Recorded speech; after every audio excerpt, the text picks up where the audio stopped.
Naam, karibu tena. Vuguvugu la Linda Mwananchi lasema litamwasilisha mgombezi wake wa urais kwenye uchaguzi mkuu wa mwaka 2027 huku wenzao wa Linda Ground wakidhamiria kushauriana na chama tawala cha UDA. Mrengo huo uliendeleza wito wake wa uwajibikaji kwa utawala wa Kenya Kwanza unaoongozwa na Rais William Ruto kuhusu masuala mbalimbali ya uongozi, miongoni mwayo kufidiwa kwa waathiriwa wa ukatili wa polisi.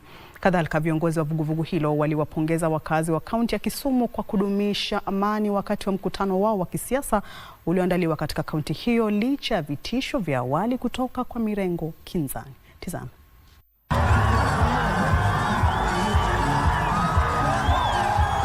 Wewe unasema Ruto tuta. Nani alikuambia ODM haiwezi kutoa rais mwaka 2027? Who told you? Who told you? Sasa ati chama ya ODM ni chama ambayo inaongozwa kwa Ikulu.